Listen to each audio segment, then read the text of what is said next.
Assalamualaikum warahmatullahi wabarakatuh. Apa kabar semuanya? Semoga semuanya sehat-sehat selalu ya. Baik, pada kesempatan kali ini, atau lebih tepatnya pada pertemuan ke-12 ini, kita akan membahas atau memberikan latihan tentang pemakaian aplikasi Microsoft Excel. Namun sekilas sebelum latihan kita mulai, saya akan menjelaskan sedikit tentang apa itu aplikasi Microsoft Excel ini. Jadi Microsoft Excel adalah sebuah program atau aplikasi yang merupakan bagian dari paket instalasi Microsoft Office ya. Jadi Microsoft Excel ini dia berfungsi untuk mengolah angka, data yang menggunakan spreadsheet ya, yang terdiri dari baris dan kolom untuk mengeksekusi perintah. Nah, jadi kalau kemarin kita belajar Microsoft Word, itu dia berfungsi untuk mengolah dokumen ya. Nah, jadi mengolah dokumen tentu tampilannya itu berupa halaman-halaman. Nah, kalau di Excel itu kita mengenal yang istilahnya itu adalah spreadsheet. Nah, nanti akan kita lihat lebih lanjut apa itu spreadsheet. Jadi ya sudah pasti dari namanya, Microsoft Excel ini adalah software yang dibuat oleh Microsoft ya, dan didistribusikan itu pada berbagai platform. Nah, kita dalam hal ini memakai aplikasi ini di dalam lingkungan Windows ya, atau di sistem operasi Windows. Nah, bagi yang memakai sistem operasi lain itu juga ada, contohnya di Mac OS ya, bagi keluaran Apple. Bahkan di versi mobile pun sekarang Office ini juga udah ada ya, bagi yang memakai Android ataupun iPhone itu juga sudah tersedia, walaupun dengan fitur dan menu-menu yang tentu agak berbeda. Nah, sekarang kita sepakati untuk latihan ini kita memakai aplikasi Microsoft Excel yang versi untuk Windows. Nah, sekilas kita lihat dulu dari Excel ini. Jadi Excel ini apa tadi kita kenal, yaitu dia mengenal yang namanya istilah baris dan kolom ya. Kalau baris itu yang ke bawah ya, baris 1 2 3 4 5 dan seterusnya. Kemudian yang kolom itu A B C D E dan seterusnya. Nah, mungkin ada yang penasaran berapa kira-kira jumlah baris dan jumlah kolom dari Microsoft Excel ini ya kan. Jadi untuk versi Excel yang saya pakai ini, kebetulan ini yang pakai Excel 2016, jumlah baris dari Excel ini itu mencapai 1.048.576 baris. Nah, sangat banyak ya. Kalau ingin mengecek itu silakan kita cek kalau kita klik di sini di sel pertama ini, kemudian kita tekan di keyboardnya Ctrl, ditahan, kemudian ditekan panah ke bawah. Nah, maka dia akan sampai ke baris paling ke bawah. Baris paling bawahnya itu adalah baris ke 1.048.576 baris. Nah, itu jumlah barisnya. Sekarang kalau jumlah kolomnya berapa? Jumlah kolomnya itu bisa mencapai sejumlah 16.384 kolom.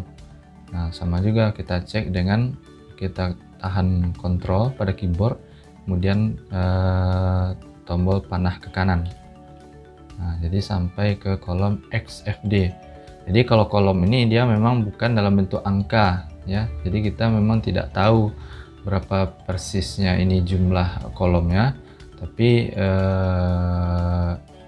ya dari kemungkinan gabungan huruf ini didapatlah sebanyak 16.000-an kolom lah seperti itu ya. Nah, jadi dia sistemnya kalau kolom itu dia memakai abjad.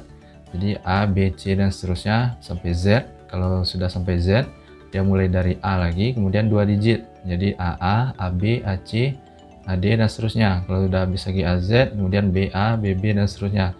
Sampailah tadi yang terakhir apa? XFD. Yang mana itu berjumlah sebanyak 16.384 kolom. Nah, itu jumlahnya. Nah, itu baris dan kolom. Kemudian yang perlu kita ketahui lagi adalah pada Excel ini adalah istilah cell ya. Dari nama juga ada Excel gitu ya. Jadi ada istilah cell. Apa itu sel? Sel adalah gabungan dari baris dan kolom. Nah, contohnya pada saat saya klik ini di sini, maka sekarang dia berada pada kolom A dan baris ke-1 atau baris pertama, yang mana dia ini adalah disebut juga dengan sel A1 seperti yang tertulis pada bagian atasnya ini. Jadi ini adalah sel A1. Dimana kalau yang tempat lain, contohnya saya klik di sini, sekarang dia ada di sel E5, yaitu berada pada kolom E, kemudian baris ke-5. Nah, itu adalah sel. Sel adalah gabungan dari kolom dan barisnya. Berapa jumlah sel pada halaman ini semuanya? Ya tinggal dikali saja yang tadi ya. Jumlah baris dikali jumlah kolomnya. Nah, itu lebih kurang 17 miliar lebih sel. Nah, silakan dikali atau berapa gitu ya. Atau dicari sendiri, itu ada datanya, itu jumlah selnya. Jadi sangat banyak. Ini memang berbeda dengan Word. Nah, kalau Word kan kita membuatnya halaman per halaman. Kalau ini di worksheetnya ini, kemudian kita bebas mau membuatnya, mau arah ke mana, mau ke bawah, ke samping. Jumlah datanya itu sangat banyak ya. Itu kalau Excel. Oke. Lanjut ke perkenalan sedikit tentang tampilan dari Excel ini supaya lebih familiar kita ke depannya. Sedikit saya jelaskan bahwa ada beberapa kumpulan atau menu-menu yang ada pada Excel ini. Mulai kita lihat dari bagian paling atas ini, pada pojok kiri atas ini. Ini biasa atau yang disebut dengan Quick Access Toolbar. Jadi untuk menu-menu cepat, yang mana ini bisa kita kustomisasi mana yang mau kita tampilkan atau tidak. Caranya itu dengan kita tandai saja dengan ini ya. Kalau save ini kebetulan sudah ditampilkan. Nah, kalau kita hilangkan, nah, maka menu save itu akan hilang. Dan kalau mau kita tampilkan lagi, dia tampil seperti ini. Jadi supaya lebih cepat. Jadi ini untuk menyimpan, ini untuk new dokumen, ini untuk open atau membuka dokumen baru, ini untuk undo atau ini untuk redo-nya. Nah, itu quick access ya, hal-hal yang supaya lebih cepat kita cari menunya seperti itu. Nah, lanjut ke bawah, ini adalah bagian menu-menu semuanya, menu utamanya atau yang disebut juga dengan menu ribbon. Nah, jadi fungsi ribbonnya itu adalah untuk mengelompokkan tools-tools atau menu-menu itu ke dalam sebuah menu. Nah, seperti dilihat di sini ada beberapa kumpulan dari menunya. Pertama ada home, ada insert, page layout, formula, data, review, view, help ya. Jadi dia dikumpulkan atau dikelompokkan berdasarkan fungsi-fungsinya. Nah, jadi pada bagian-bagian bawah ini pun bahkan lebih dikelompokkan lagi. Contohnya pada home ada dikelompokkan berdasarkan clipboard, font, alignment, number, style, cell, editing, dan lain sebagainya. Jadi lebih penggunaannya itu lebih intuitif ya. Intuitif itu maksudnya lebih mudah untuk kita pakai ya. Jadi ini tampilan. Kemudian bergeser lagi ke bawah. Nah, ini adalah bahan yang namanya formula bar. Formula bar ya, seperti yang kelihatan ini formula bar. Jadi formula bar ini adalah fungsinya adalah untuk menampilkan, mengedit ataupun menghapus formula ya. Formula ya pada Excel ini yang biasa kita kenal juga dengan rumus ya, yang akan kita tuliskan pada sel-sel ini nanti. Walaupun sebenarnya kita bisa langsung menuliskan rumus itu pada selnya itu langsung, tapi juga bisa di formula bar ini ya, kita melakukan atau membuat rumusnya nanti. Kemudian lanjut ke bawah, yang area yang paling besar ini ya, area yang paling besar ini yang disebut dengan apa? Spreadsheet. Nah, ini yang disebut dengan spreadsheet ya. Spreadsheet itu adalah area atau lembar kerja tempat kita ya, tempat bekerja seperti itu, dimana di sini bisa ditambahkan angka ya, tulisan, bahkan nanti bisa grafik ya. Nah, jadi area berisi kolom dan baris itu yang digunakan untuk sel tadi. Nah, itu adalah spreadsheet. berapa luasnya, itu ya sangat luas seperti yang kita hitung tadi. Kemudian melanjut ke bawah ada yang namanya worksheet. Nah, jadi pada Excel ini, pada satu file ini kita bisa membuat beberapa sheet ya, atau banyak sheet. Jadi dalam satu file bisa banyak sheet ya. Kalau ya sederhana mungkin halaman lah seperti itu ya kalau di Word gitu ya. Jadi ini halaman 1 gitu ya.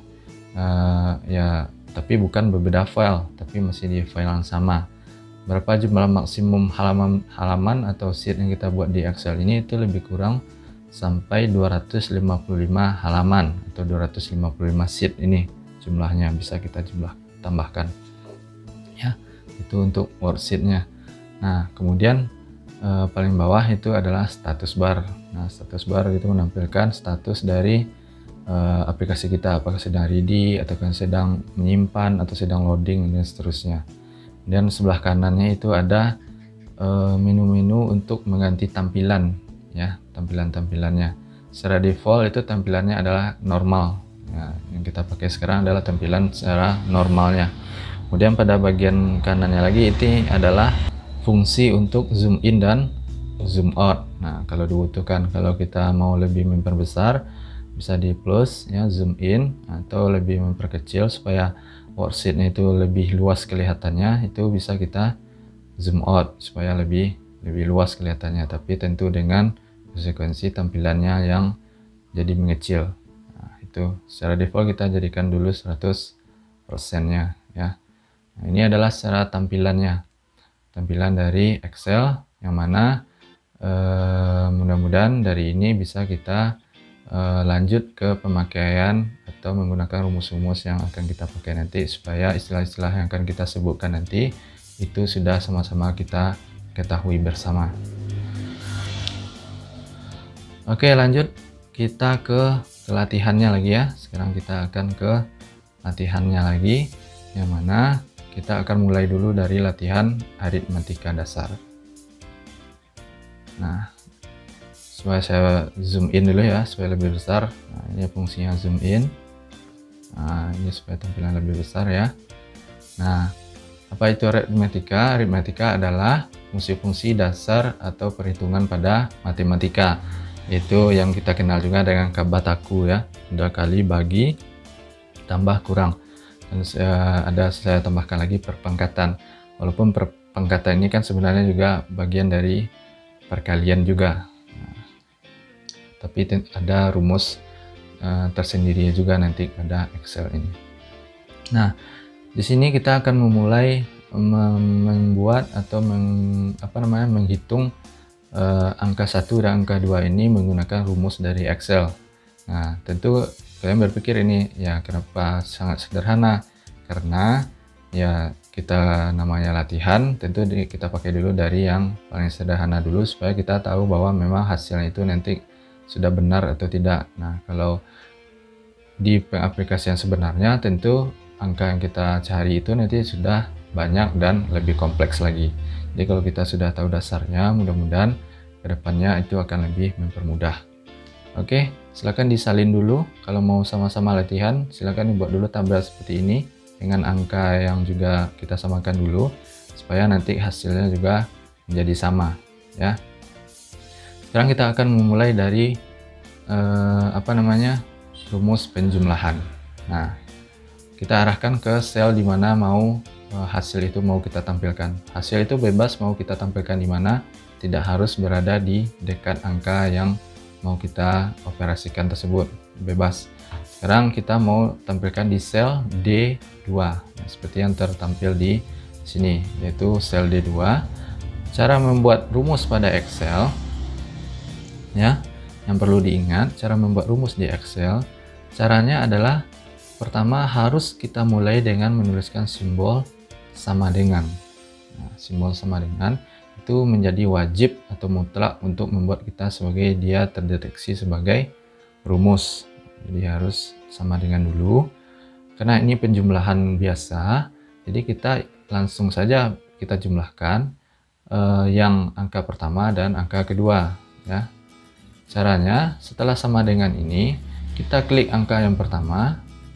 Nah, dia akan menseleksi atau mengambil alamat selnya. Nah, jadi dia bukan angkanya yang diambilnya, tapi adalah selnya. Ya, selnya. Kebetulan sini adalah sel B2. Ya, cuma kalian nanti jangan langsung ditulis B2 ya, karena posisi ini tentu akan berpengaruh di mana kalian membuat tabel ini nanti. Bisa saja tidak di sel B2. Nah, silakan disesuaikan, makanya diklik saja langsung sel yang akan kita jumlahkan tersebut. Nah, operator penjumlahan pada Excel itu sama seperti biasa, yaitu dengan tanda tambah plus. Nah, tambah kemudian dengan angka kedua. Nah, yaitu sel C2. Nah, mudah-mudahan di sini paham dulu ya. Di sini kita kalau ini sudah paham, nanti mudah-mudahan kedepannya itu akan lebih mudah. Nah, jadi penulisannya adalah sama dengan sel B2 ditambah sel C2 ya. Jadi sama dengan yang dulu, baru sel berapa ditambah dengan sel keberapa gitu ya, karena kita cuma menjumlahkan dua angka atau dua sel, di sini cukup dua saja. Kalau ada lagi tinggal ditambah lagi dan seterusnya. Setelah rumus selesai, jangan lupa kita tekan enter ya pada keyboard supaya hasilnya itu muncul. Oke, kira-kira benar ya, 25 ditambah 5 adalah 30. Jadi 30 adalah hasil dari penjumlahan sel B2 dengan sel C2. Jadi kalau sel ini kita ganti angkanya, katakanlah angka 2 ini ternyata nanti kita rubah menjadi 10 umpamanya. Maka secara otomatis hasilnya itu akan berubah menjadi 35. Karena sekarang yang dijumlahkannya adalah 25 ditambah 10. Nah, sekarang kalian berarti sudah mengerti dengan konsepnya. Jadi dia tadi bukan menjumlahkan angkanya secara fix atau tetap, tapi adalah tergantung berapa nilai yang ada pada sel yang kita buat menjadi rumus tadi. Nah, itu penjumlahan. Nah, mudah-mudahan pada rumus ke bawahnya itu lebih mudah ya. Nah, oke, sekarang kita lanjutkan ke pengurangan, yaitu dimulai lagi dengan apa? Sama dengan sel angka pertama. Nah, pengurangan itu dimulai dari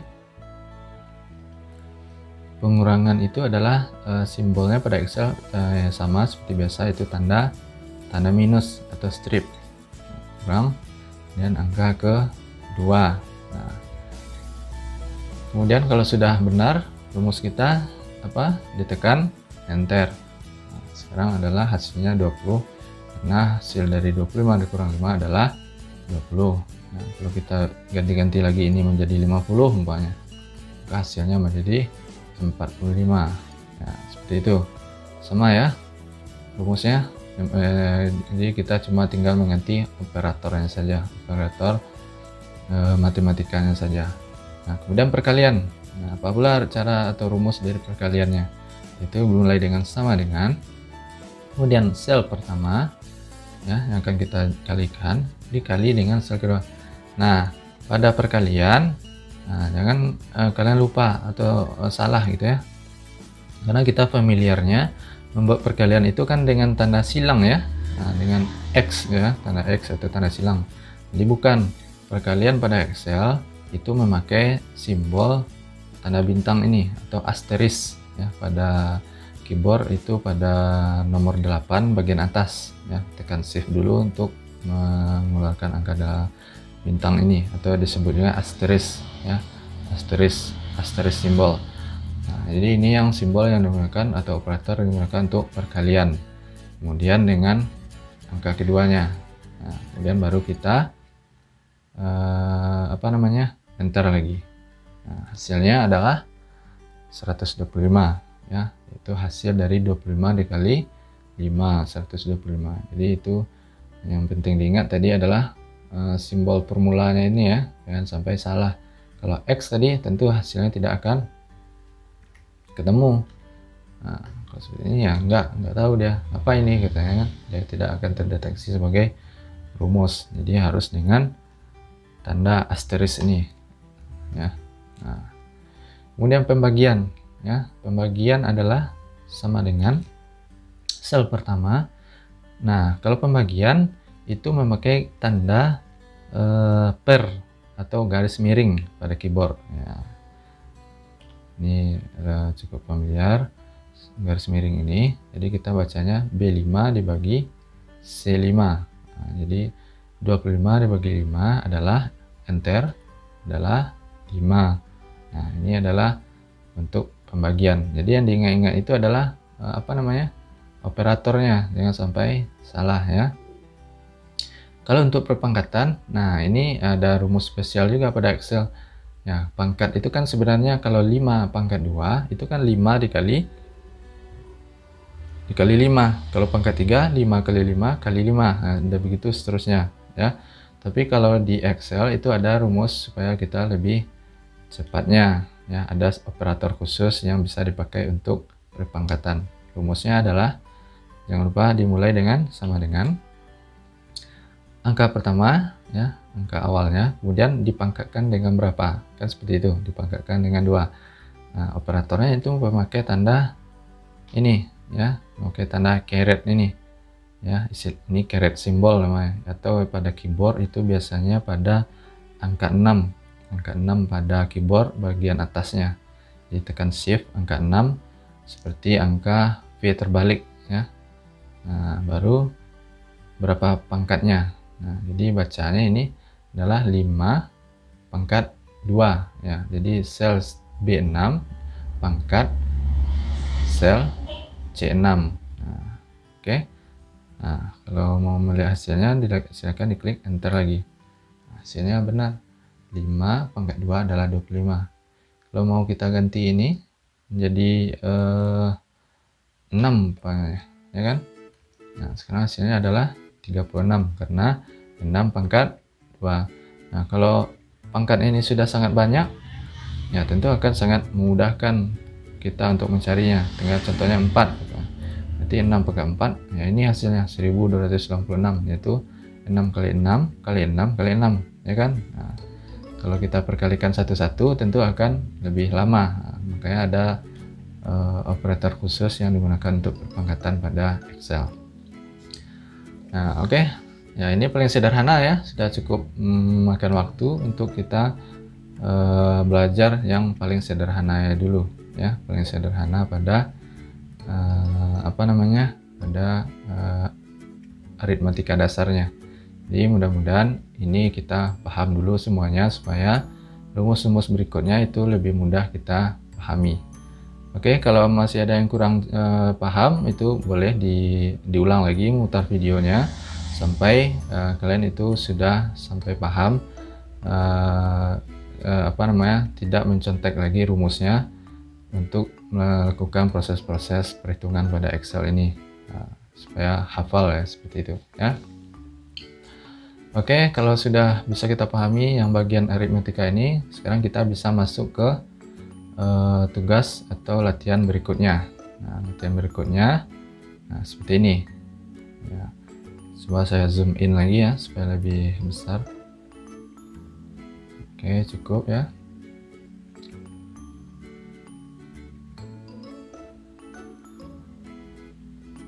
Nah, di sini bisa kita lihat ada datanya itu sudah cukup kompleks atau sudah cukup beragam ya.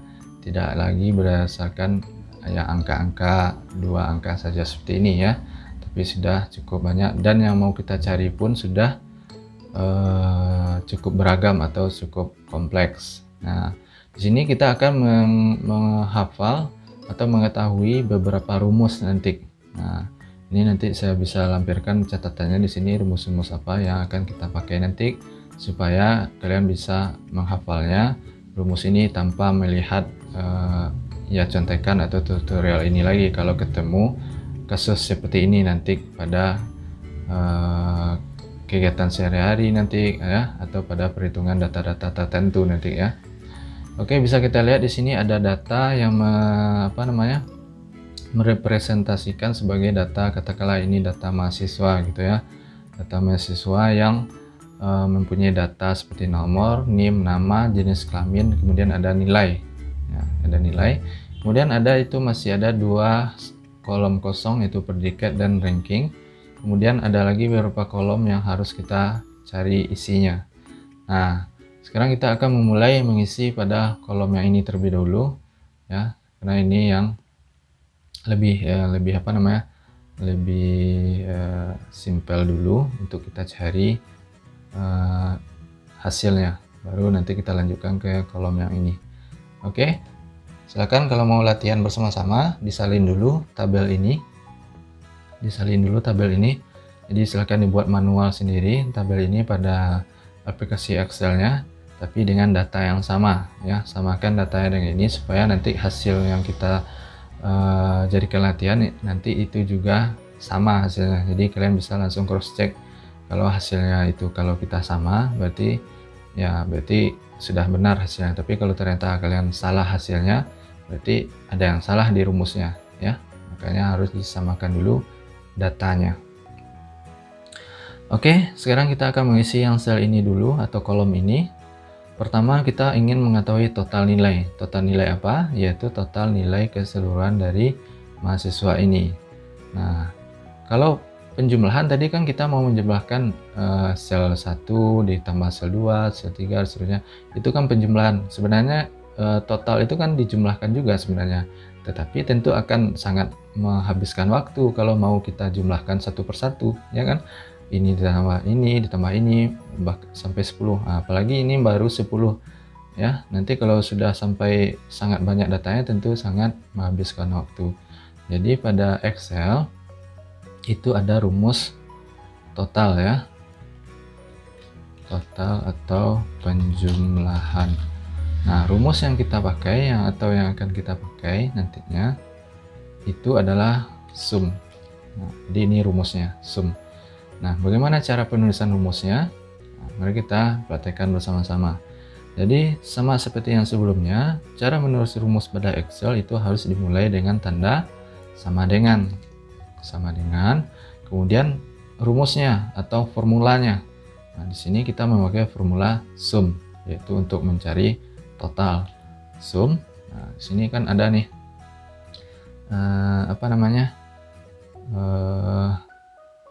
sarannya, rumusnya yang apa saja, yang sum apa. Nah, sekarang kita mau pakai yang sum aja, yang tanpa ada ambel-ambel di belakangnya. Oke. Setelah rumusnya atau formula kita tuliskan, selanjutnya itu kita harus memberikan kurung buka ya, untuk memberikan tanda itu adalah sebuah rumus, kurung buka. Nah, kemudian dia kasih tahu di sini ada number 1 titik koma, kemudian number 2 titik koma, dan seterusnya. Jadi maksudnya yang mau kita jumlahkan itu apa-apa saja angkanya. Nah, jadi yang nama penjumlahan tentu banyak angka, ya kan, banyak angka. Nah, kalau baru 2 angka mungkin ya bisa sederhana seperti tadi, aritmetika, tinggal dijumlahkan sel berapa dengan sel berapa. Kalau sudah sangat banyak itu sifatnya rank nanti ya. Rank itu maksudnya rentang atau rentang selnya atau rentang kolomnya. Nah, di sini yang perlu diperhatikan, coba saya zoom dulu sebentar ya. Nah, di sini yang perlu diperhatikan, silakan ini mudah-mudahan lebih jelas saya zoom. Di sini ada diberikan petunjuknya, yaitu number 1, kemudian titik koma, ya, dan seterusnya.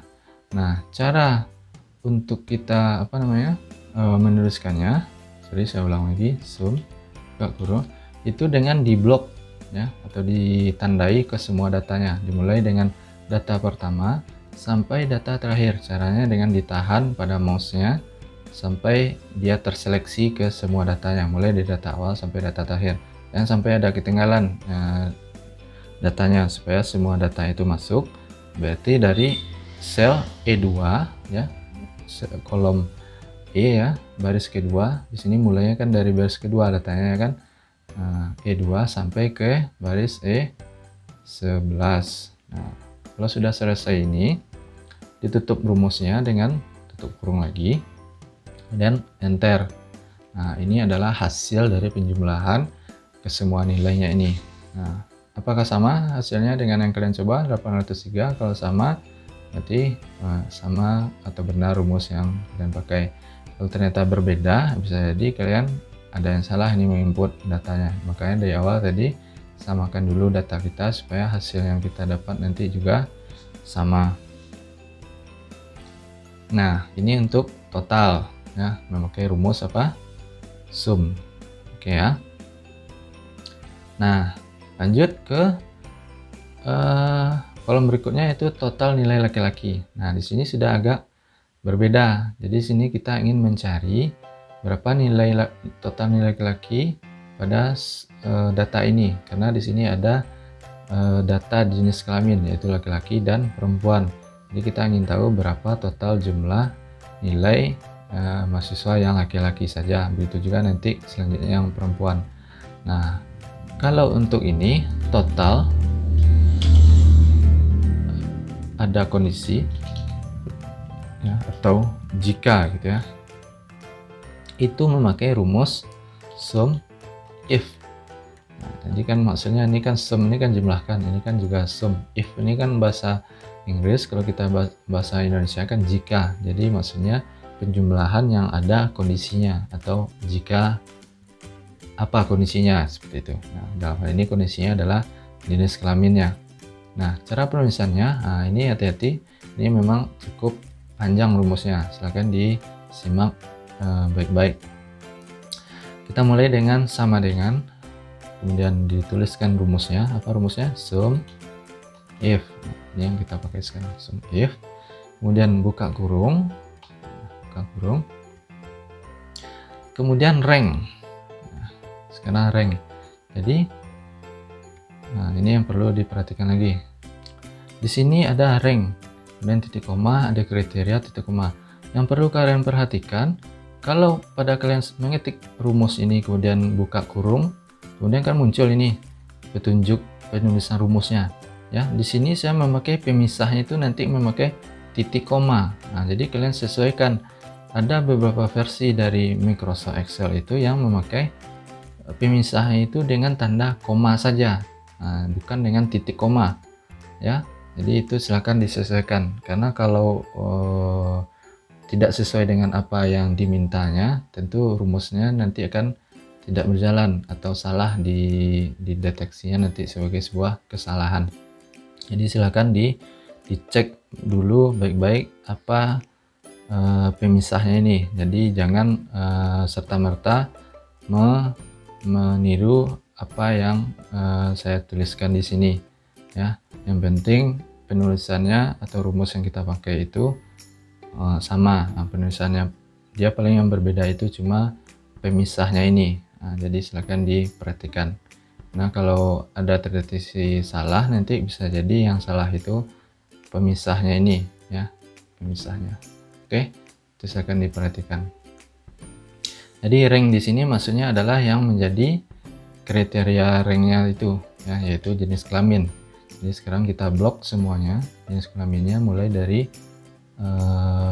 atas sampai bawah ya, maksudnya itu adalah ke semua datanya. Ya, yang perlu diperhatikan lagi di sini adalah kalian penulisan jenis kelamin data ini harus sama penulisan semuanya. Kalau laki-laki tulisannya di awal seperti ini, huruf besar, kemudian ada strip laki-laki, itu ke semua tulisannya laki-laki itu harus sama persis tulisannya, jangan ada yang berbeda.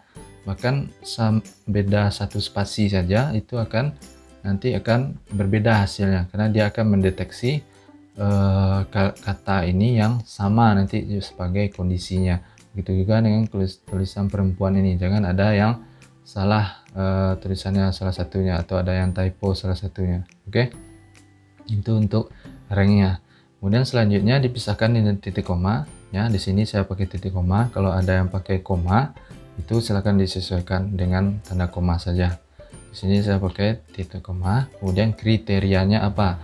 Di sini kita tuliskan secara manual kriterianya apa, yaitu kriterianya apa tadi, nilainya laki-laki ya. Jadi kita tuliskan laki-laki, karena dia adalah teks maka harus memakai tanda kutip 2. Laki-laki kutip 2 ya kan, tutup lagi kutipnya ya, seperti ini penulisannya ya, laki-laki ya, harus sama persis dengan apa yang kalian tulis di datanya tadi ya, jangan berbeda. Kalau di sini huruf besar, di sini kalian pakai huruf kecil atau pakai spasi atau pakai stripnya ada yang berbeda, itu nanti akan tidak ketemu datanya atau salah hasilnya nanti ya. Kemudian setelah kriteria ini dipisahkan lagi oleh titik koma lagi. Oke ya, ingat ini titik koma ini tidak harus sama dengan ini, bisa saja memakai koma nantinya gitu ya, sesuaikan dengan aplikasi yang sedang kalian pakai untuk latihan ini ya. Kemudian sum rank-nya. Nah, kemudian nilai apa yang mau kita sumkan atau yang mau kita jumlahkan, itu nilai ini, itu ke semuanya. Nah, kita blok lagi sama dengan memilih yang total nilai tadi ya, kita blok lagi ke semua nilainya. Nah, di sini katanya rumusnya sudah selesai. Kalau sudah selesai, rumusnya ditutup lagi dengan kurung tutup. Nah, kalau sini sudah selesai, tinggal di enter. Kalau rumusnya benar, maka akan muncul hasilnya ya.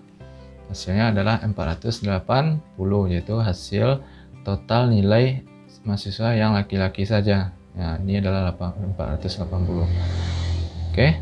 Nah, makanya data ini kalian harus samakan dulu ya supaya terdeteksi. Berarti kalau kalian mau cross check itu silakan, berarti tinggal dijumlahkan 76 ditambah 87 ditambah 95 tambah 64 tambah 88 tambah 70, itu adalah 480 ya. Gimana untuk yang nilai perempuan? Nah, berarti yang kita ganti itu cukup apa tadi? Kriterianya ya kan. Nah, mudah-mudahan sudah paham nih ya. Jadi kita tulis dulu sama dengan sum if buka kurung ya, di blok dulu ranknya ya, kriterianya. Kemudian kriterianya apa? Perempuan. Nah, tuliskan perempuan, jangan lupa tanda kutipnya ya kan, karena dia adalah teks ya. Kemudian titik koma lagi, nilainya. Nah, ini adalah nilainya. Kemudian kalau sudah selesai, tutup kurungnya, enter. Nah, ini adalah hasil total nilai perempuannya. Gimana? Sama? Ya, kalau sama berarti insyaallah benar gitu ya. Jadi kalau kita mau cross check pun sebenarnya kan gampang. Jadi total semua ini adalah total nilai laki-laki dengan perempuan ya. Nah, silahkan dilihat ya kan, nilainya adalah 803. Kalau ternyata nilai laki-laki dan nilai perempuannya ditotalkan tidak sama dengan total kesemuanya ini, berarti ada yang salah di rumus atau ada yang salah di kriteria ini. Bisa jadi ada yang tidak terhitung salah satu kriterianya ya, makanya disesuaikan penulisan ini. Nah, ini memang lebih panjang rumusnya, silahkan diulang-ulang kalau memang masih salah gitu ya. Nah, silahkan dipahami lagi. Kemudian ada rumus untuk menghitung jumlah. Nah, jumlah. Pada jumlah ini kan berbeda dengan jumlah ini atau total. Kalau total kan semua nilainya. Nah, kalau jumlah ini maksudnya adalah berapa jumlah datanya. Nah, kalau seperti ini tentu kalian akan dengan gampangnya melihat data ini adalah berjumlah 10 data karena ada nomornya ya kan, ada nomornya dan data itu masih sedikit. Nah, kalau data kita nanti sudah banyak atau mungkin tidak ada nomor, mungkin tentu kita akan kesulitan berapa jumlah data itu totalnya, total berapa jumlahnya gitu ya. Dalam hal ini mungkin berapa jumlah mahasiswanya seperti itu ya kan. Nah, di sini kita bisa memakai atau memanfaatkan rumus yang disebut dengan count. Nah, artinya apa dalam bahasa Indonesia adalah count itu adalah hitung ya kan, hitung berapa jumlah baris datanya. Cara penulisannya adalah sama sebelumnya, sama dengan tuliskan count, buka kurung lagi. Nah, yang akan kita hitung itu apa? Baris data yang kolom itu pasti ada semuanya ya, pasti ada karena kita akan menghitung datanya itu ya. Dalam hal ini kita bisa memakai kolom NIM atau kolom nama ataupun mungkin dengan kolom jenis kelamin, karena ini data ini pasti ada ya kan. Tapi kalau nilai kalian jadikan acuan, bisa jadi nilai salah satu mahasiswa itu belum ada atau belum diinput. Nah, nanti tentu dia tidak akan terhitung nanti sebagai jumlah mahasiswa yang ada nanti. Nah, jadi pakailah data yang pasti ada, semuanya itu mendapatkan data tersebut. Nah, sekarang kita sepakati kita pakai data yang NIM-nya ini. Nah, jadi kita blok dulu semuanya sama dengan sebelumnya. Nah, berarti B2 sampai B11. Nah, karena ini NIM ini kan pasti semuanya dapat. Misalnya dalam Kalau dalam hal ini kasusnya mahasiswa seperti itu. Nah, kalau sudah selesai, kita tutup lagi rumusnya dengan kurung tutup, tekan enter. Nah, benar ya, jumlah mahasiswa adalah 10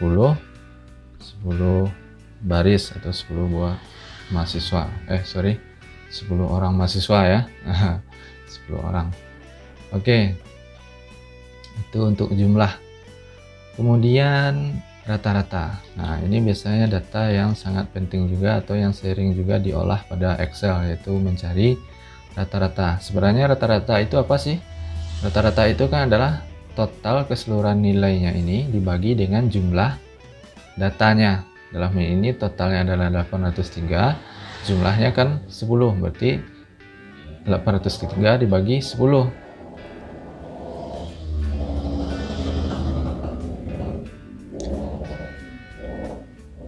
Ya kan? Nah, sekarang mungkin karena data masih sederhana seperti ini,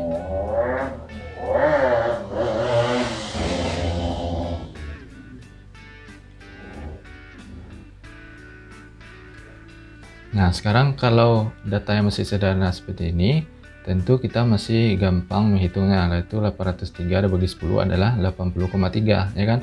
Tapi kalau data yang nanti sudah sangat rumit, tentu akan sangat membantu. Jadi rumus rata-rata itu adalah apa? Average. Nah, artinya pun adalah secara bahasa Indonesia adalah average, itu adalah rata-rata. Jadi penulisannya adalah sama, jangan lupa diawali dengan sama dengan ya, sama dengan, kemudian tuliskan rumusnya average, jangan lupa buka kurung. Nah, yang mau kita rata-ratakan apa? Ke semua datanya ya. Nah, jangan lupa di blok semuanya atau ditandai semuanya, yaitu dari kolom E2 sampai E11, kemudian tutup kurung. Kalau sudah selesai, kemudian tekan enter. Nah, benar, hasilnya adalah 80,3 rata-ratanya. Kemudian lanjut ke nilai tertinggi. Nah, apa pula nih rumus untuk mencari nilai tertinggi? Nilai tertinggi itu adalah kita ingin mengetahui dari keseluruhan data yang ada ini, dari kita kan tahu ini jumlah datanya kan ada 10 tadi ya. Dari ke 10 data ini berapa sih nilai tertingginya? Nah, itu memakai rumus max. Nah, ya.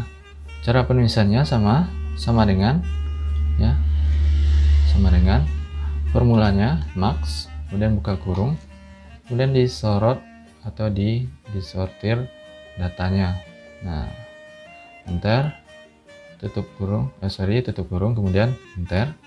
Nah, nilai tertinggi dari kesemua ini adalah 95, ya kan? 95 ya, ini dia. Walaupun kita di sini belum tahu ini 95 ini data punya siapa. Nah, nanti kedepannya akan kita tambahkan lagi rumusnya supaya lebih informatif lagi datanya. Sekarang kita cuma butuh dulu berapa nilai tertinggi dari kesemua ini, yaitu memakai rumus max. Dan selanjutnya nilai terendah memakai rumus, nah sudah pasti kebalikan dari max yaitu min. Nah, ini adalah rumusnya adalah sama dengan min, buka kurung, tandai angkanya atau nilainya, kemudian tutup kurung, enter. Nah, nilai terendahnya adalah 64. Mana? Nah, ini adalah nilai 64-nya. Oke. Nah, ini adalah baru berapa nih rumus yang kita pelajari? Ada 6 rumus. Nah, ini mudah-mudahan sudah bisa sama-sama kita pahami, karena rumus ini biasanya sudah bisa kita pakai untuk perhitungan data-data, pengolahan data sederhana ya, data sederhana yang bisa kita temui nanti entah di perkuliahan atau pengolahan data penelitian nanti, atau pada pekerjaan-pekerjaan kalian lainnya nantinya gitu ya. Nah, masih ada 2 kolom lagi yang perlu kita isi. Nah, di sini adalah memakai rumus yang sudah agak lebih meningkat lagi. Nah, kali ini kan baru 1 rumus, kemudian langsung dibuat angkanya ya, walaupun untuk total nilai laki-laki perempuan ini kan pakai sum if, itu sudah agak lebih panjang lagi rumusnya. Nah, untuk selanjutnya itu lebih panjang lagi rumusnya. Jadi sama-sama kita simak bersama-sama. Oke, apa maksudnya dari ini? Predikat ini nanti kita akan memberikan nilai dari nilai huruf seperti itu dari nilai angkanya ini. Seperti kalian di kuliah seperti itu nanti ya, nilainya berapa, kemudian yang tertulisnya itu kan nilainya berupa huruf ya, ada A, B, C, D dan seterusnya ya. Pada kali ini kita akan memakai tiga predikat, yaitu predikat A, B, dan C. Nah, jadi kita akan mengetahui berapa nilai atau predikat dari si mahasiswa pertama dengan nilai 76 ini apa. Kalau kita lihat satu persatu tentu akan lama. Contohnya nilai 76 ini kalau kita lihat di tabel ketentuan, dia masuknya ke predikat B. Nah, kalau kita tulis B di sini, kemudian baris kedua lihat lagi apa masuk ke A, nah tentu akan sangat menghabiskan waktu ya kalau data itu sudah sangat banyak. Jadi perlu kita memakai rumus di sini lagi. Oke. Nah, di sini kita akan memakai rumus pengkondisian ya, rumus kondisi ya. Karena kan rumus kondisi, karena di sini kan ada kondisi yang harus kita kita penuhi ya. Ini kondisinya ini ya. Nah, rumus yang dipakai itu adalah if. Nah, sederhana saja sebenarnya rumusnya if, tapi penulisannya nanti yang cukup kompleks gitu ya. Jadi jangan sampai salah. Sekarang kita mulai ya, kita ikuti sama-sama. Sama dengan if, kemudian sama seperti biasa buka kurung. Nah, di sini kan dia berikan panduannya lagi ya, penulisan rumusnya. Pertama dia suruh memberikan logical testnya. Nah, logical test itu mau kita tes dulu logika datanya itu apa. Nah, yang akan kita tes itu kan nilai yang pertama ini dulu, yaitu nilai si data pertama. Nah, E2 ini kita bandingkan dengan kondisi pertama. Nah, itu bisa kita tuliskan dengan jika E2 ini ya, sel E2 ini besar ya.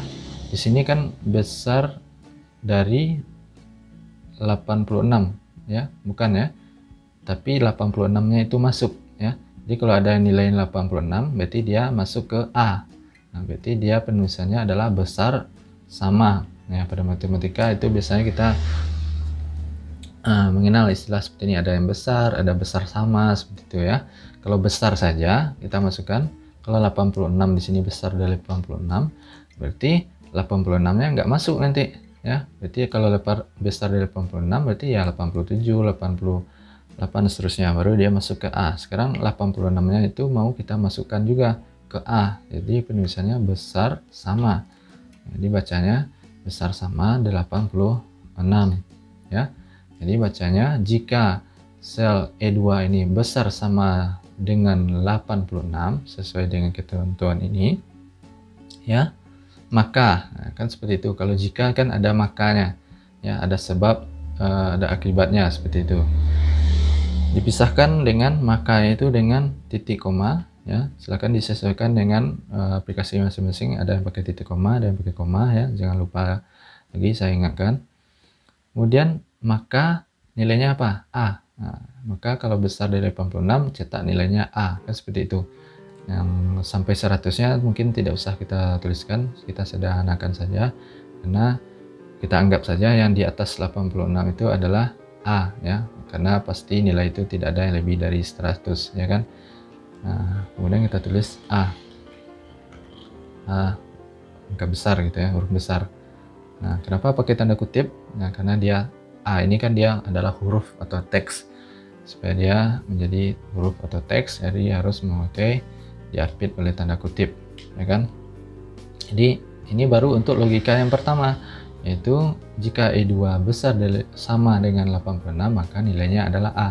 Nah, masih ada lagi kondisi yang kedua ya, untuk mengecek apakah dia masuk ke 2. Jadi pisahkan lagi dengan titik koma, dimulai lagi logikanya. Nah, mulai lagi dengan if. Nah, ya, jadi di sini if-nya itu berulang-ulang sampai logika terakhirnya itu tercapai ya. Buka kurung, E2 lagi ya, yang kan kita cek kan ini lagi E2-nya ya. Sekarang dia yang yang kedua itu kondisinya adalah besar sama dari 65. Nah, tulisannya besar ya sama dengan ya, ini maksudnya besar sama dengan 65 ya. Ya, besar sama 65, maka titik koma lagi, maka B ya. Jangan lupa titik koma, kemudian tanda kutip B, kutip lagi. Ya, ini untuk logika yang kedua. Kemudian titik koma lagi. Nah, dia akan mengecek ya, ini kan maksudnya dia akan mengecek di logika pertama apakah nilai yang di E2 ini besar dari 86, maka nilainya A. Kalau mungkin belum terpenuhi kondisi ini, dia akan cek lagi ke kondisi berikutnya, apakah dia besar sama dari 65, maka dia akan tuliskan B. Nah, kalau dia masih belum ketemu di kondisi ini, nah, sesuai di kondisi yang kita berikan ini kan dia cuma ada 3 ya, ada 3 kondisi. Jadi berarti kalau tidak A, tidak B, secara otomatis dia pasti adalah C, kecuali masih ada lagi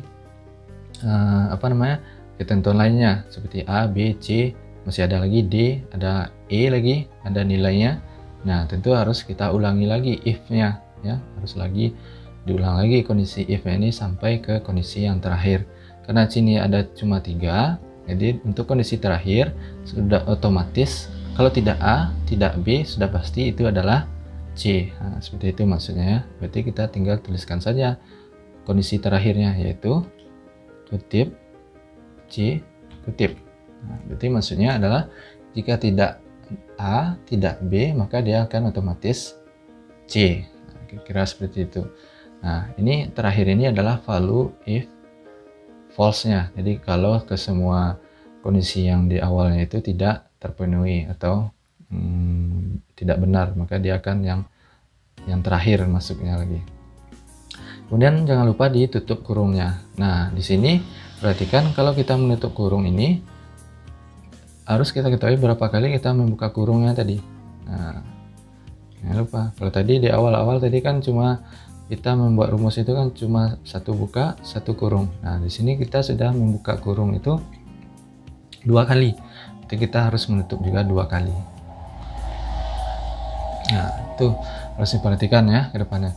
Jadi kalau sudah sampai banyak nanti sampai 3, 4, nah berarti kurungnya juga harus sebanyak berapa bukanya ya. Sekarang karena kita 2, tutupnya ada 2 juga, kemudian enter. Nah, secara otomatis akan tercetak di sini predikatnya adalah B. Nah, berarti dia masuk ke kondisi yang kedua. Karena nilai 76 ya dia berada pada rentang nilai 65 sampai 85. Itu benar.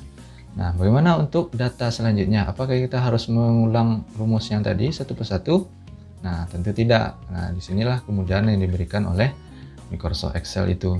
Jadi kita sekali membuat rumus, kalau polanya itu masih sama untuk data ke selanjutnya, itu tidak harus kita membuat rumusnya itu berulang-ulang. Nah, cukup dengan cara kita arahkan kursornya ke arah pojok kanan bawah sampai kursornya itu berubah menjadi tanda plus yang kecil ini hitam. Kemudian diklik, ditahan, kemudian diseret atau ditarik ke bawah. Kemudian diseret, kemudian ditarik ke bawah sampai data terakhirnya. Nah, kemudian kalau sudah, lepaskan. Nah, maka dia akan langsung tercetak nilai atau predikatnya sesuai dengan data yang ada di sebelahnya. Nah, akan dicek apakah benar ya. Kalau benar, hasilnya seperti ini, berarti ya, sudah benar kalian membuatkan rumus kondisi atau if-nya ini ya. Seperti contoh ini C, ada satu C yang mana nilai 64. Nah, sini bisa kita lihat bahwa C itu nilainya berada di rentang 0 sampai 64. Nah, jadi dia masuknya ke C. Kalau dia 65 mungkin, maka dia mungkin masuk ke B jadinya, ya kan? Kalau tidak percaya bisa kita rubah nih, 65 contohnya. Nah, maka dia secara otomatis langsung mengganti menjadi B. Nah, jadi data ini akan menjadi dinamis nanti. Jadi sekali kita membuat rumus ini, kita ganti-ganti datanya, maka dia akan secara otomatis data ini juga langsung berganti seperti itu ya. Nah, kita kembalikan lagi seperti awal 64 tadinya, itu C. Nah, ini untuk pemberian nilai ya, nilai hurufnya sesuai dengan kondisi yang ditentukan ini. Nah, terakhir pada tabel ini kita juga ingin mengetahui rumus untuk mencari ranking ya. Jadi kita ingin tahu siapa sih yang ranking 1 pada katakanlah ini sebuah kelas gitu ya, pada kelas ini atau pada mahasiswa ini gitu ya. Ranking 1, ranking 2 dan seterusnya ya. Jadi kita akan melihat ranking. Nah, rumus untuk menjadi ranking itu adalah rank. Nah, di rank aja ya, bukan ya kalau kita bacakan ranking gitu ya, perankingan. Jadi rumusnya di Excel itu cukup dengan rank saja ya. Rank tulisannya adalah sama dengan ya, jangan lupa sama dengan ini ya, sangat krusial dan sangat penting. Sama dengan, tuliskan rank. Nah, yang kita pakai itu rank saja ya, bukan rank yang lain-lainnya gitu ya, rank. Kemudian buka kurung. Nah, di sini kita ingin mengetahui ranking yang pertama dulu, yaitu yang nilainya 76 nih ya kan. Nah, berarti number pertama kita klik dulu 76 ini. Nah, yaitu sel E2 ya, sel E2. Kemudian pisahkan lagi oleh titik koma. Kemudian referensinya. Nah, referensi ini maksudnya tentu kita ingin membandingkan data E2 ini dengan keseluruhan datanya. Jadi kita tahu nanti dia ini berada pada ranking keberapa, ya kan? Nah, caranya adalah disortir atau di blok ke semua nilainya. Nah, jadi maksudnya ini adalah sel E2 ini akan kita bandingkan dengan sel E2 sampai E11. Jadi harus masuk juga sel dia sendiri itu, nah, supaya dia ketahuan dia berada di ranking berapa. Nah, kemudian terakhir sebenarnya itu ada, walaupun sifatnya opsional ya, ada order. Nah, order itu sifatnya kita mau meranking itu dari yang tertinggi yaitu pertama atau yang dari terendah. Nah, biasanya kita kalau mencari ranking kan pasti yang tertinggi itu yang ranking pertama. Nah, karena kita mencari yang tertinggi, secara default dia akan mencari yang tertinggi itu yang pertama. Jadi tidak perlu kita tuliskan ordernya itu mau dari bawah atau dari atas. Jadi langsung saja kita tutup rumusnya itu dengan tanda kurung tutup, kemudian enter. Nah, di sini dia ketahuan bahwa yang nilai 76 ini dia masuk ke ranking ke-6.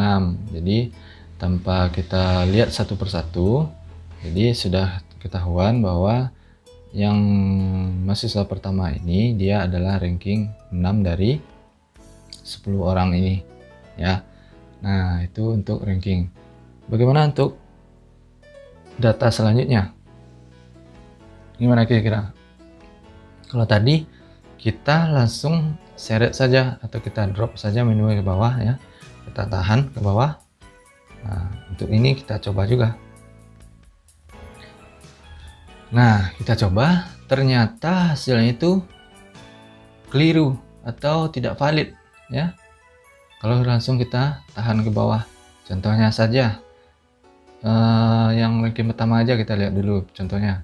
Nah, ternyata yang ini ranking pertama ya, bisa jadi mungkin ini pertama karena 95 ini kan nilai tertinggi tadi.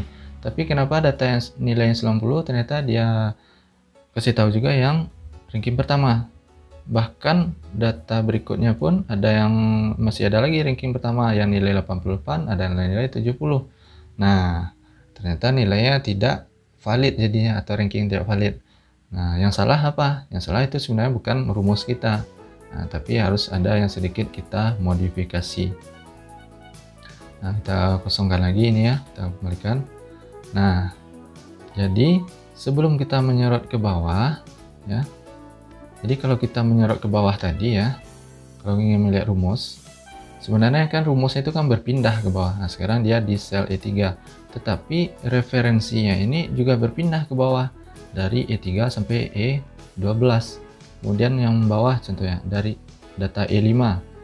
Nah, dia referensinya berpindah juga dari E5 sampai E14, sedangkan di bawah ini sudah tidak ada lagi data. Nah, tentu kita mau yang berganti itu kan cuma numbernya ini aja, tapi referensinya ini tetap, karena kita ingin membandingkan itu tetap dengan ke 10 data ini. Kalau seperti ini kan dia berjalan terus, bahkan yang paling bawah pun dia akan semakin berjalan ke bawah. Nah, untuk di sini perlu kita akali sedikit rumusnya, atau kita modifikasi sedikit, yaitu dengan cara mengunci sel yang akan kita jadikan referensi. Jadi sel referensinya ini harus kita kunci dulu. Nah, cara mengunci selnya itu adalah dengan memberikan tanda dolar pada bagian selnya. Nah, di sini saya lihatkan supaya lebih besar ya. Tanda dolar E2 dan E11 ini harus dikunci ya. Sel E2 sampai E11 ini harus dikunci supaya dia tidak bergeser juga. Jadi yang bergeser itu cuma E2 nya ini. Nanti kalau pindah ke bawah jadi E3, pindah ke bawah jadi E4 dan seterusnya. Nah, kalau E2 sampai E11 ini harus tetap dia, karena dia ini kan sebagai pembandingnya. Ya, kira-kira paham ya?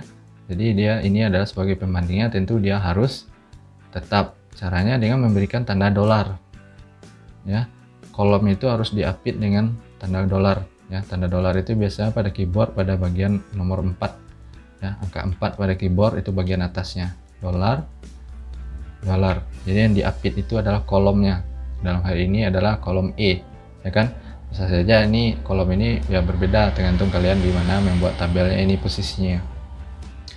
Nah, jadi seperti ini penulisannya sekarang, yaitu dolar E dolar 2. Nah, walaupun ini tetap bacanya sel E2, tetapi ini adalah simbol dikunci seperti itu ya, sel E2 ini. Dan begitu juga dengan E11. Nah, cara cepatnya daripada kalian mengetikkan tanda dolar satu persatu, itu cukup menekan pada selnya ini, arahkan dulu kursornya ke selnya. Sekarang kan sel E11, tekan saja tombol F4 pada keyboard. Nah, pada keyboard itu kan ada tombol F ya, ada F1, F2 dan seterusnya. Tekan saja F4, secara otomatis akan dibuatkan simbol atau tanda dolarnya. Nah, sekarang ada dolar di selnya. Kalau sudah seperti ini, tinggal enter saja lagi untuk menutup rumusnya. Enter. Nah, ya kan masih sama hasil sebenarnya. Yang kalau yang pertama ya masih sama, karena dia dimulai dari yang pertama tadi ya. Nah, dia tetap benar datanya. Dia kan yang berpindah itu datanya kan data yang berikutnya tadi, karena sel referensinya itu juga ikut berpindah. Sekarang kita baru bisa kita tarik ke bawah nilai rumusnya tersebut supaya menghasilkan ranking untuk ke semua datanya. Sekarang kita ulangi, klik, tahan, kemudian tarik ke bawah, lepaskan. Nah, barulah muncul ranking yang valid. Nah, valid dalam hal ini, nah, silakan dicek ya. Ranking pertama itu ya benar, yang nilai 95. Ranking kedua itu adalah yang 90. Ranking 3 88 dan seterusnya. Ya, ranking terakhir itu adalah yang nilai 64 karena dia nilai yang terendah tadi. Nah, sekarang nilainya itu sudah valid, ya kan? Sudah valid nilainya. Jadi ada sedikit modifikasi tentang penulisan rumusnya, yaitu referensi itu harus dikunci selnya. Nah, mungkin bagaimana kira-kira kalau nilainya itu ternyata ada yang sama gitu ya, ada yang sama ya. Akhirnya seperti ini, ada nilai 75, ada 75, dia ada ranking 7 itu ada 2 orang.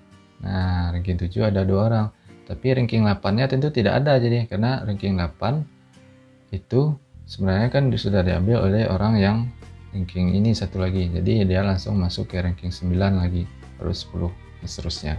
Nah, itu cuma pemahamannya. Tapi kalau semuanya berbeda, contohnya ini 76, 77, maka semua ranking itu akan berbeda dari 1, 2, 3, 4 dan sampai 10. Nah, mudah-mudahan paham ya di latihan ini. Jadi di sini kita belajar atau mengetahui rumus. Di sini ada berapa? 8 ya. Ada 8 rumus. Mudah-mudahan kalian paham di semua rumus yang sudah kita jelaskan ini. Nah, terakhir ya, sebelum latihan ini kita tutup, masih ada sedikit yang ingin saya tampilkan rumusnya. Di sini kita akan membuat yang namanya lookup. Nah, saya ingin besarkan dulu ya. Nah, lookup gitu ya. Apa sih fungsinya dari VLOOKUP ini, atau yang secara garis umum itu lookup, yaitu fungsi yang digunakan untuk mencari data pada kolom pada sebuah data yang sudah ada pada Excel.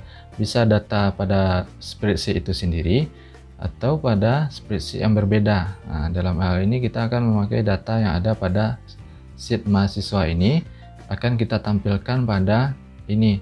Mungkin dalam hal ini kita seolah-olah ingin membuat laporan gitu ya. Jadi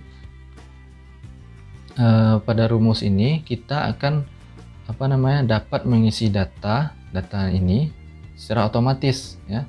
Dia akan terisi data ini secara otomatis sesuai dengan kata kunci atau kode yang kita masukkan di sini sebagai referensinya. Contohnya di sini kan ada NIM sebagai referensi ya. Jadi kalau kita ketikkan NIM yang bersangkutan 10.02.032 contohnya, kita ketikkan di sini, itu secara otomatis nama, jenis kelamin, nilai, predikat, ranking yang ada di sini ya, pada tabel ini akan langsung terpanggil di sini. Nah, kalau kita ganti data ini, kalau ketemu lagi datanya di sini, maka langsung akan tampil lagi di sini. Nah, kira-kira seperti itu. Untuk apa penerapannya? Sebenarnya kan banyak, ada bisa untuk laporan ya kan. Kalau yang bikin aplikasi seperti LHS atau pada lapor gitu ya, itu kan biasanya yang diganti-ganti itu kan biasanya ada kunci referensinya. Nah, dalam hal ini kita memakai NIM-nya gitu ya. Nah, sudah pasti NIM itu adalah dia sifatnya unik ya, unik, berbeda dari satu data dengan data yang lainnya. Oke, sekarang kita sebenarnya ini singkat saja rumusnya, tapi harus hati-hati lagi penulisannya ya. Ini rumusnya akan kita pakai adalah VLOOKUP. Rumus VLOOKUP. VLOOKUP. Jadi penulisannya sama dengan ya, harus dimulai dengan sama dengan. Kemudian rumusnya VLOOKUP. Nah, jangan sampai lupa ya, tulisannya VLOOKUP. Nah, di V itu maksudnya vertikal, jadi akan kita mencek data itu secara vertikal. Ada juga yang HLOOKUP, yaitu data itu bersifat horizontal.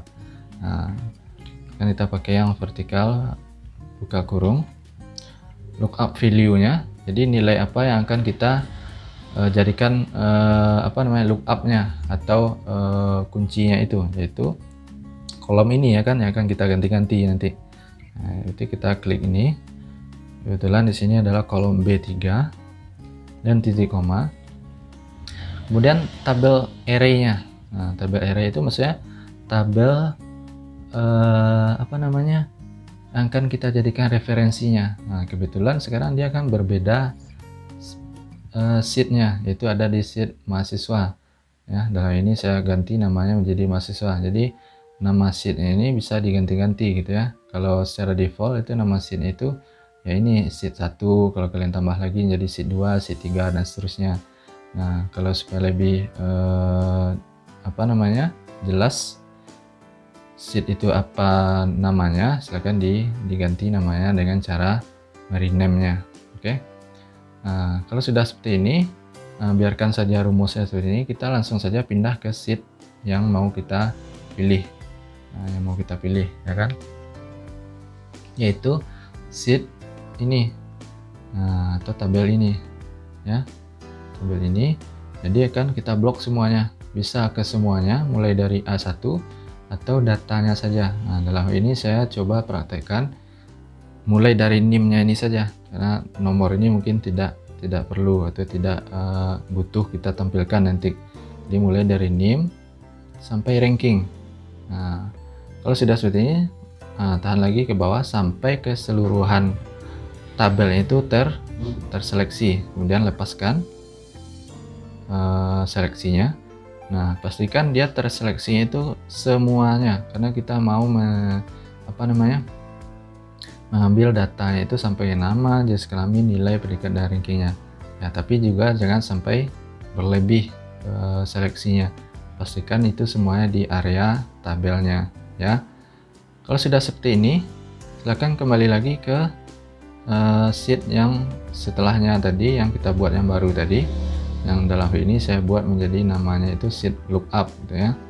Nah, kemudian kalau sudah terseleksi seperti ini, dia nama dia nama rumusnya itu menjadi ada kata-kata nama sheetnya, yaitu sheet mahasiswa. Kemudian ini menunjukkan B2G11 ini adalah kolom yang kita tandai tadi atau yang kita seleksi tadi ya. Nah, ini pastikan benar ini ya. Jadi nama mahasiswa ini adalah diambil dari nama sheetnya. Jadi kalau nama sheetnya mahasiswa, nah, sudah pasti di sini mahasiswa. Tapi kalau namanya lain, berarti ya itu menyesuaikan ya. Kemudian titik koma lagi. Kemudian adalah kolom indeks. Nah, indeks itu maksudnya nama itu dari tabel yang kita seleksi tadi, dia berada pada kolom keberapa. Nah, kita kan tadi seleksinya kan dari NIM ya kan, seleksinya dari NIM, berarti nama itu adalah kolom kedua ya. Jadi kolom pertamanya itu adalah yang NIM-nya, kecuali kalau kalian menseleksi dari nomornya tadi, berarti nama ini adalah kolom ketiga. Nah, seperti itu. Jadi sekarang karena saya seleksi tadi dari kolom NIM, berarti nama ini adalah kolom kedua. Begitu juga seterusnya, jenis kelamin ketiga sampai seterusnya. Jadi G11 ini nama kolomnya, indeksnya, kolom indeksnya yang kedua. Nah, terakhir yang perlu dituliskan juga adalah titik koma ya, yaitu false. Jadi false itu maksudnya nilainya itu harus pasti. Jadi kalau terdeteksi NIM-nya yang dituliskan seperti ini ya, angkanya, maka harus persis seperti ini. Nah, maka yang dipilih itu false. Kalau true, jadi yang hampir-hampir mendekati. Nah, biasanya kalau yang true ini mungkin kalau kita butuh pencarian data, mungkin yang sifatnya teks. Ini kalau ada kita mencari teks tertentu, kalau sudah mirip-mirip nanti dia bertemu ya kan. Contohnya mungkin cari nama mahasiswa contohnya. Nah, kalau namanya hampir mirip-mirip nanti dia akan ketemu. Tapi kalau NIM dia harus eksak gitu ya. Jadi maksudnya itu dia harus sama persis. Kalau tidak ada berarti dia tidak akan muncul, seperti itu. Kemudian kita tuliskan saja false-nya. Huruf besar saja ya, supaya seragam. Karena tadi tutupnya cuma satu, kita tutup lagi dengan kurung tutup satu kali, enter. Nah, di sini secara otomatis NIM 10020032 ini itu adalah punya nih Tor ini ya kan. Nah, kalau kita mau ganti dengan 35 apanya? Kita ganti NIM ini dengan 35. Nah, langsung berganti ini namanya menjadi yang nama yang mengambil dari NIM 35 ini. Nah, untuk data selanjutnya, nah itu sama, tapi kita tinggal mengganti indeksnya saja. Tadi kan ada kolom indeks kedua, ya kan. Nah, kalau selanjutnya berarti indeks ketiga, keempat, kelima, dan seterusnya, ya. Kebetulan ini urutannya sama ya dengan tabel kita, yaitu nama, jenis kelamin, nilai, predikat, ranking. Di sini juga nama, jenis kelamin, nilai, predikat, dan ranking. Jadi bisa kita langsung copy saja rumusnya. Cara mengcopy rumus pada Excel yang di copy itu pada bagian formula bar ini ya, pada bagian formula barnya kita copy, kemudian kita enter, kemudian pada sel B5 pada jenis kelamin kita pastikan di sini, bukan di supaya tidak terjadi kesalahan, nanti jangan di selnya dipastikan tapi di formula barnya pastikan. Kita ganti yang indeksnya jadi 3. Nah itu seterusnya, ulangi, seperti ini ke 4, kemudian ini ke 5, ganti lagi, kemudian ini diganti lagi. Berapa terakhir? 6 ya. Nah jadi terambil nih datanya. Nah terambil nih datanya. Nah, silakan dicek. Kalau mau ganti 41 umpamanya, itu Spiderman laki-laki nilai 70, predikat B ranking 9 ya, apa tadi 41 ya, 41. Nah langsung berganti. Nah kalau data kita semakin banyak, jadi sekali kita mengganti kode referensinya, maka data berikutnya itu akan berganti. Nah, ini biasanya ya kalau kita cetak hasil studi, biasanya mungkin itu bisa kita tinggal print saja ya kan. Cara print pada Excel itu seperti biasa, file, print ya, seperti biasa. Nah akan tampil seperti ini ya kan. Nah, oke. Mudah-mudahan cukup mengerti ya dari latihan yang kita berikan ini. Walaupun tidak banyak rumus yang kita bahas di sini, tapi cukup untuk pemakaian Excel pemula lah seperti itu. Jadi bisa dipakai untuk data-data, pengolahan data yang sederhana, baik itu penelitian ataupun pada pekerjaan sehari-hari. Ya, mudah-mudahan semuanya paham. Kemudian terakhir, untuk lebih membuat kalian paham, nah tentu harus kita berikan latihan lagi. Di sini bisa kalian kerjakan latihan ini. Nah, silakan dibuat tabel seperti ini ya, tabel seperti ini dibuat sama persis dengan ini ya, tabel. Kemudian pada tabel ini ada sel-sel yang masih kosong. Nah ini yang harus kalian isi dengan rumus-rumus yang sudah kita pelajari tadi ya. Ada berapa kolom ini? 1, 2, 3, 4, 5. Kemudian ada lagi ini untuk total, rata-rata, tertinggi, dan lain-lain. Ini sebenarnya yang kita pelajari tadi ya. Keterangannya atau ketentuannya itu silahkan dibaca pada bagian kanannya ini. Contohnya kalau ingin mencari upah kerja kotor, yaitu berapa nilainya adalah jam kerja dikali 25.000. Nah berarti hasilnya ini adalah total jam kerja masing-masing karyawan ini dikali dengan 25.000. Nah itu adalah upah kerja kotornya. Begitu juga dengan upah lembur. Ada juga ketentuannya, total upah, pajak, dan seterusnya, sampai didapat nanti total seluruhnya, rata-rata, dan yang tertinggi terendahnya berapa. Nah silakan dibuat ini tabel ini pada aplikasi Microsoft Excel kalian masing-masing, kemudian diisikan ini dengan rumus. Nah, jangan sampai kalian buat juga nanti manual, kalian cari dengan kalkulator umpamanya 45 dikali 25.000, kemudian dituliskan di sini ya, jangan sampai seperti itu.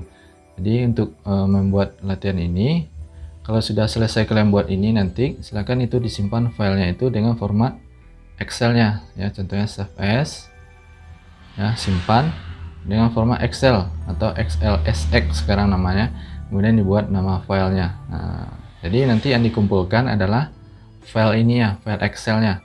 Jadi bukan file dalam bentuk dokumen lain ya, atau PDF mungkin, atau Word dan lain sebagainya. Jadi file dalam bentuk Excel, supaya saya bisa melihat nanti bahwa kalian membuatkan rumusnya itu di sini. Karena seperti yang kita praktikumkan tadi atau latihan tadi, hasilnya ini kan sudah tampil seperti ini, 76 pokoknya.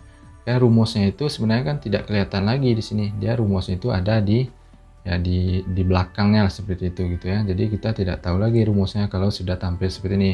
Jadi kalau kalian tulis 76 langsung di sini, tentu kita tidak tahu berapa rumus yang kalian pakai, kenapa 76 itu muncul seperti itu ya. Nah, makanya harus dikumpulkan dalam format file Excel-nya. Untuk ketentuannya ada di sebelah kanan ini ya. Nanti file ini akan saya bagikan di Google Classroom-nya supaya lebih gampang untuk dibuat nanti seperti itu. Yang pasti file ini silakan dibuat manual atau dibuat sendiri di Excel-nya masing-masing. Oke, mungkin itu sekian latihan kita tentang penggunaan aplikasi Microsoft Excel. Mudah-mudahan di pertemuan kali ini dengan rumus yang tidak begitu banyak yang kita pelajari ini, tapi saya rasa sudah cukup untuk membantu pekerjaan kita dalam mengolah data ya, yang sifatnya angka ya. Kalau masih ada yang ingin ditanyakan atau masih ragu, boleh itu tinggalkan komentarnya pada video ini atau berikan komentar pada grup kelasnya masing-masing. Sekian materi kali ini, saya akhiri dengan wabillahi taufik wal hidayah. Assalamualaikum warahmatullahi wabarakatuh.